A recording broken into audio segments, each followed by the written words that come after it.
Cukura diabēts – slimība, kad insulīna trūkuma vai tā nepareizas darbības dēļ audos palielinās glikozes līmenis asinīs, tiek traucēta organisma apgāde ar enerģiju.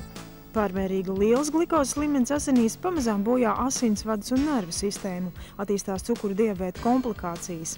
Tik izšķirti divi galvenie cukura diabēta tipi. Šodien runāsim par otrā tipa cukura diabētu. Otrā tipa diabēts ir hroniska vielmaiņas slimība, ar ko parasti saslimst gados veci cilvēki. Bet 21. gadsimta tendences ir sekojošas, ka tagad jau saslimst arī gados jauni cilvēki un pat bērni. Otrā tipa diabētu, protams, veicina mazkustīgs dzīvesveids, pārēšanās un nepareizs, nesabalansēts uzturs. Otrā tipa diabētu veicina arī smēķēšanu, kas ir ļoti kaitīgi, kā mēs visi zinām. Liekais svars. Otrā tipa diabēta risks lielāks ir tiem cilvēkiem, kam jau ir kādreiz bijušas kādas sirds problēmas. Un šo slimību parasti cilvēks sākotnēji nekā neizjūt. Un, lai diabētu diagnosticētu, pirmām kārtām cilvēkam būtu jāapmeklē savs ģimenes ārsts un vismaz reizi gadā būtu jāpārbauda glikozes līmenis asinīs. Ja glikozes līmenis asinīs ir virs 7 milimoliem uz litru, tad pacientam ir diabēts un jāuzsāk ārstēšana. Jo saulaicīgāk diabētu ārstē, jo labāka dzīves kvalitāte būs nākotnē.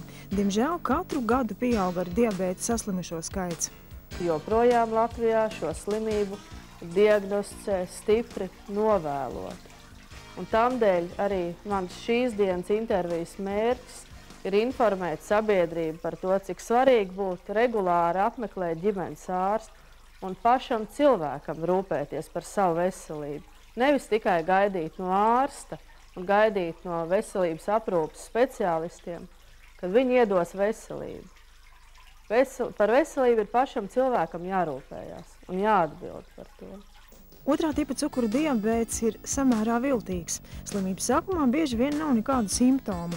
Cilvēku var mākt pastāvīgs nogurums un vājums, jo glikoze nevar nokļūt šūnās, tādēļ tām nav no kā ražot enerģiju. Slāpes vai sausuma sajūta mutē, bieža urinēšana, svara samazināšanās, redzes pasliktināšanās, slikti dzīstošas brūces, dedzinoša sajūta kāju pēdās vai to tirpšana. Arī diabēta pacientam Ojāram bija visi iepriekš minētie simptomi. Pie ārsta viņš vērsās novēloti un analīzes parādīja 24 milimoli uz litru. Tagad viņš ārstējas un jūtas normāli. Ja tas būtu es ātrāk jau griezies pie ārsta, būtu vieglāk. Sākās diabēta ārstēšana pie doktora Pasteras. Es esmu ļoti apmierināts, jo tagad es jūtos normāli, esmu darba spējīgs. Atnākot pie ārstes Pasteras, te ir ļoti labi uzgaidāmā telpa, tāda nomierinoša, viss remonts iztaisīts, ir glīti, rinda ir jāpasēž, jāpagaida, bet mīkstas mēbeles, kur sēdēt ir. Doktora Pastera medmāsiņa, viņa ir visu sīki izskaidroja no sākuma, kā lietot insulīnu pildspalvas, jo lietošana ir ļoti vienkārša un ērta, bez sāpēm. Tikai pašam arī regulāri tas viss ir jāievēro. Šīs slimības ārstēšanā ir ļoti svarīga sadarbība, ārsts, pacients, māsiņa, un svarīgi mums ir pacientu apmācīt, kas, kādā situācijā, kurā brīdī, kā būtu jārīkojās.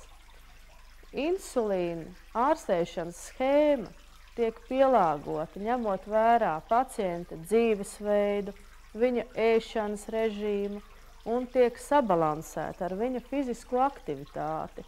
Nav tādas standarta ārstēšanas schēmas, kuras mēs varam iedot pacientam.